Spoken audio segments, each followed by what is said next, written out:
நண்பர்கள் அனைவருக்கும் வணக்கம். வாங்க இன்னைக்கு நம்ம ராமாயணத்தில் உத்தரகாண்டத்தோட தொடர்ச்சியை பார்க்கலாம். அக்காலத்தில் கிராமணி என்ற கந்தர்வன் ஒருவன் வாழ்ந்து வந்தான். அவனுக்கு தெய்வவதி என்ற பெயருடைய மகள் ஒருத்தி இருந்தாள். தெய்வவதி மிகவும் அழகுடையவள்.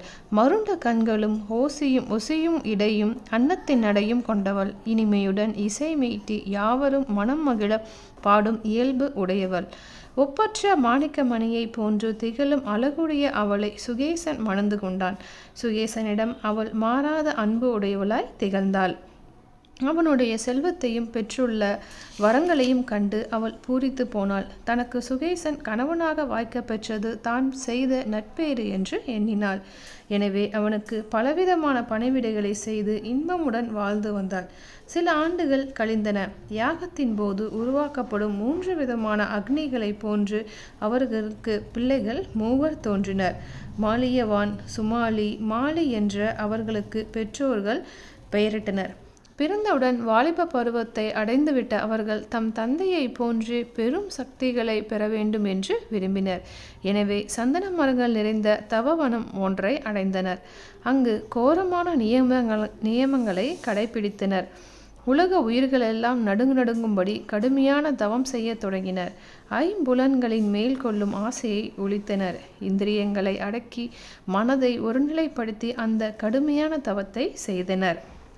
தேவர், அசுரர், மூவர், மானிடர், நாகர் போன்ற யாவரும் இவர்களின் தவத்தால் இவ்வுலகம் என்னவாகுமோ என்றெண்ணி நடுநடுங்கினர். தன்னுடைய தவ வலிமையால் 3 உலகத்தவரையும் அஞ்சும்படி செய்தனர். அவர்களுடைய தவத்தின் உச்சநிலையை கண்ட பிரம்மதேவன் தேவர்கள் புடைசூழ அங்கு வந்தார். அம்மூவரையும் பார்த்து, குழந்தைகளே, உங்கள் கடுமையான தவத்தை கண்டு நான் மிகவும் மகிழ்வடைகிறேன். உங்களுக்கு என்ன வேண்டும்? தயங்காமல் கேளுங்கள், தருகிறேன் என்று கூறினார். உடனே அம்மூவரும், பெருமானே, 3 உலகைச் சேர்ந்தவர்களும் ஒன்று சேர்ந்து வந்தாலும் எங்களை வெல்லக்கூடாது. எங்களிடம் தோற்க வேண்டும். அத்துடன் எங்களுக்கு நீண்ட ஆயுளும் குறைவற்ற செல்வமும் வேண்டும். அதனை தாங்கள் எங்களுக்கு வரமாக தந்தருள வேண்டும் என்று பணிவுடன் வேண்டினர். உடனே பிரம்மதேவர், நீங்கள் கேட்ட யாவற்றையும் தந்தேன் என்று கூறிவிட்டு ஆசி மொழிந்தார். பின்னர் தேவர்கள் தொடர பிரம்மலோகம் சென்றடைந்தார். அதை கேட்டு அம்மூவரும் பெரும் பூரிப்படைந்தனர். பிரம்மதேவரிடம் பெற்ற வரத்தினால் அவர்கள் மிகவும் பலம் பொருந்தியவர்களானார்கள். பின்னர் தேவர் உள்ளிட்ட 3 உலகத்தவரையும் மிகவும் துன்புறுத்த தொடங்கினர். அவர்களின் கொடூர செயலால் தேவர்கள் நடுங்கி ஓடினர். நாகர்கள் கலங்கினர். 10 திக்குகளையும் தம் ஆட்சிக்கு உட்படுத்தி ஆண்டு வர தொடங்கினர். மாலியவான் முதலான அம்மூவரும் ஒரு நாள் தேவதச்சனை தம்மிடம் அழைத்தனர்.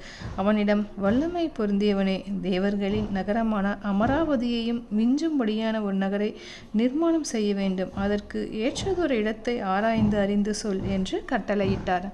அதற்கு அந்த தேவதச்சன், சரி, அவ்வாறே செய்கிறேன் என்று கூறிவிட்டு அவர்களிடம் விடை பெற்று கொண்டு சென்றார். பின்னர் அவர்கள் கூறிய வண்ணம் ஓர் இடம் தென்படுகிறதா என்று ஆராய்ந்து அறிய தொடங்கினார்.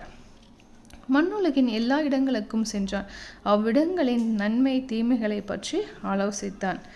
முன்னொரு காலத்தில் வாயு பகவானுக்கும் வாசுகி என்னும் பாம்பிற்கும் ஒரு போட்டி ஏற்பட்டது. தங்களுள் யார் வலிமை உடையவர் என்பதே அப்போட்டி. எனவே அவர்கள் தத்தம் வலிமையை காட்ட முற்பட்டனர். அப்போது வாசுகி, நமக்குள் போரிட்டு மடிய வேண்டாம். நாம் மேருமலைக்கு செல்வோம். நான் அந்த சிகரங்களை மூடிக்கொள்கிறேன். நீ அதனை பெயர்த்து எடுக்க முயற்சி செய். அதன் சிகரங்களில் ஏதேனும் ஒன்றை நீ பெயர்த்து விட்டால் நீ பலசாலி என்று நான் ஒப்புக்கொள்கிறேன் என்றாள். அதற்கு வாயுவும் சம்மதித்தார். உடனே வாசுகி பொன்னாலான மேருமலைக்கு சென்றான்.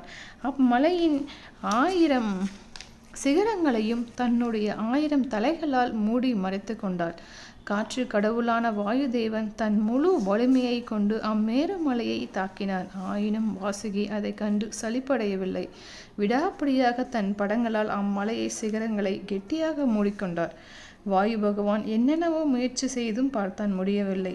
அதனால் பெரும் வெட்கம் கொண்டார். நாணத்தால் தலை கவிழ்ந்தவனாய் ஓரிடத்தில் சென்று ஒளிந்து கொண்டார். தன் இயக்கத்தை சுத்தமாக நிறுத்திவிட்டார்.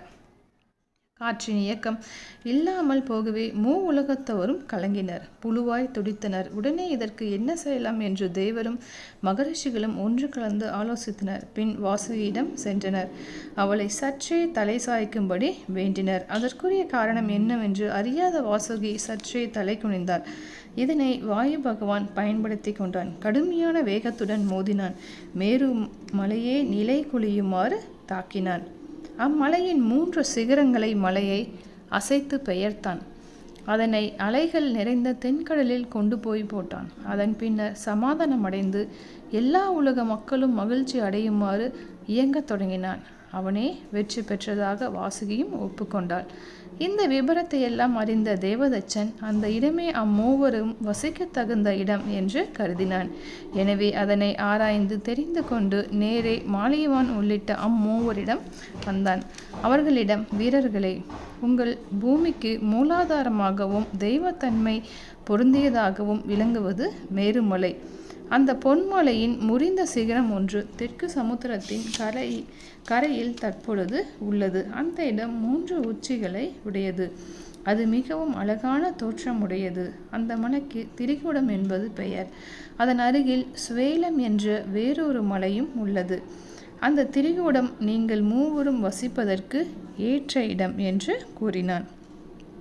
தேவதச்சன் இவ்வாறு ஆராய்ந்து கூறியதை கேட்டு அம்மூவரும் மகிழ்ச்சியடைந்தனர். அங்கு ஓர் அழகிய நகரை நிர்மாணம் செய்யும்படி கட்டளையிட்டனர். உடனே தேவதச்சன் அங்கு சென்றான். ஓர் அழகிய நகரை உண்டாக்கினான். வானுயர்ந்த மதிலை உண்டாக்கினார். கடலையே அகழியாக மாற்றிக்கொண்டான். அகலமாகவும் நீளமாகவும் உடைய பல தெருக்களை உருவாக்கினார். பெரிய பெரிய மாளிகைகள், உயரமான கோபுரங்கள், தங்கமயமான சுவர்கள், வளவளப்பான பிரகாரங்கள், மாணிக்க மணிகள் பதிக்க பெற்ற திண்ணைகள், நீண்ட ஆடலரங்குகள், நாட்சந்திகள், மண்டபங்கள், அழகிய சோலைகள், பளிங்கு மண்டபங்கள், நீர்நிலைகள், விளையாட்டு இடங்கள், பொழுதுபோக்கும் இடங்கள் போன்றவற்றை உண்டாக்கினான். மொத்தத்தில் இந்திரனுடைய அமராவதியை விட இது சிறப்புடன் விளங்கியது. அந்நகரம் 100 யோசனை நீளமும் 30 யோசனை அகலமும் கொண்டது. திக்குபாலர்கள் அதனை காவல் செய்தனர். இதனை நிர்மாணம் செய்த பின்னர் தச்சன் அம்மூவரிடம் திரும்பி வந்தார். தாங்கள் விரும்பிய வண்ணம் எழிலான நகரம் ஒன்றை உருவாக்கியிருக்கிறேன். எல்லா வசதிகளும் நிறைந்த அதனுள் சென்று நீங்கள் தடையின்றி வசிக்கலாம் என்று பணிவுடன் கூறினார். அதை கேட்டு அம்மூவரும் மகிழ்ச்சி அடைந்தனர். மூவரும் தன் பரிவாரங்களை அழைத்து கொண்டு அந்நகரத்திற்கு சென்றனர். இலங்கை என்னும் பெயர் கொண்ட அந்நகரின் அழகை கண்டு மிகவும் மகிழ்ச்சி அடைந்தனர். உடனே ஈடும் எடுப்பும் இல்லாமல் ஒரு நகரை சிறப்புடன் உண்டாக்கிய தேவதச்சனை மெச்சினர். அவனுக்கு பல விதமான சிறப்புகளை எல்லாம் செய்து அவரை வழியனுப்பி வைத்தனர். பின்னர் அம்மூவரும் இலங்கை மாநகரில் தங்கி அந்நகரை சிறப்புடன் ஆட்சி செய்து வர தொடங்கினர். உலகத்தவரும் நடுங்கினர். அந்த காலத்தில் நர்மதை என்னும் பெயருடைய கந்தர்வ பெண் ஒருத்தி இருந்தாள். அவளுக்கு தேவதைகளை போன்ற அழகுடைய 3 பெண்கள் இருந்தனர். சுந்தரி, கேதுமதி, வசுதை என்பவை அப்பெண்களின் பெயர்கள். அம்மூவரையும் முறையே மாலியவான், சுமாலி, மாலி என்ற மூவரும் மணந்து கொண்டனர். மாலியவான் சுந்தரி தம்பதியருக்கு 7 ஆண்களும் 1 பெண்ணும் பிறந்தனர். வஜ்ரமுஷ்டி, விருபாட்சசன், துன்முகன், சுதகதகத்தன், நியாயகோபன், மத்தன், உன்மத்தன் என்ற 7வரும் அவர்களுக்கு பிள்ளைகள். அனலை என்ற பெயருடையவள் பெண். சுமாலி, கேதுமதி தம்பதியருக்கு 10 பிள்ளைகளும் 4 பிள்ளைகளும் பிறந்தனர். பிரகஸ்தன், அகம்பனன், விகடன், காலகார்முகன், தூமராக்கன், தண்டன், சுபார்சுவன், சம்ரகாதி, பிரகசன், பாசகர்ணன் என்பன அப்பிள்ளைகளின் பெயர்கள். ராகா, புஷ்போத்கடா, கைகசி, கும்பீனசி என்பவர்கள் பெண்கள். மாலிக்கும் வசுதைக்கும் 4 புதல்வர்கள் பிறந்தனர். அனிலன், அனலன், கரன், சம்பாதி என்பன அவர் தம் பெயர்கள். இவர்கள் அத்தனை பேரும் கொடியவர்கள். அறநெறியில் தம் புத்தியை செலுத்தாமல் குடிமக்களை பெரிதும் துன்பப்படுத்தினர். இவர்கள் செய்த அட்டகாசம் சொல்ல முடியாத அளவு கொடுமையானது. மாலியவான், சுமாலி, மாலி என்ற மூவரும் பாதாள உலகம் சென்றடைந்தனர். அங்குள்ள நாகர்களை முற்றும் அழித்தனர். தேவலோகம் சென்று இந்திரனை அடித்து துன்புறுத்தினர். அவனை அங்கிருந்து துரத்தியும் விட்டனர். எதிர்ப்பட்ட தேவர்களை எல்லாம் நொறுக்கினர். தலையை திருகி கொன்றனர். செம்பொல்லானாலான அமராவதி நாட்டை கைப்பற்றினர். பலத்தால் கொழுப்படைந்த அவர்கள் ரிஷிகளையும் முனிவர்களையும் படாத பாடுபடுத்தினர். மற்றவர் செய்யும் யாகங்களை தடை யுத்த பூமியில் காலனை போல் சுற்றி வந்தனர். அந்த மூவரும் எங்களை அல்லாமல் வேறு மும்மூர்த்திகளும் உலகில் உள்ளனரோ என்று அனைவரிடம் கேட்டு அவர்களை மிரட்டி இருமாந்துடன் திரிந்தனர். கர்வத்தால் தலைகால் தெரியாமல் ஆட்டம் போட்டனர். தன் நகரை விட்டு ஓடிய இந்திரனும் இறைவனைத் தவிர வேறு கதியற்ற முனிவர்களும் ஒன்று சேர்ந்து இம்மூவர் செய்யும் கொடுமைக்கு முடிவு கட்ட ஆலோசனை செய்தனர். எப்பக்கத்தில் இருந்து வந்து அவர்கள் தொல்லை கொடுப்பார்களோ என்று அஞ்சி நடுங்கினர்.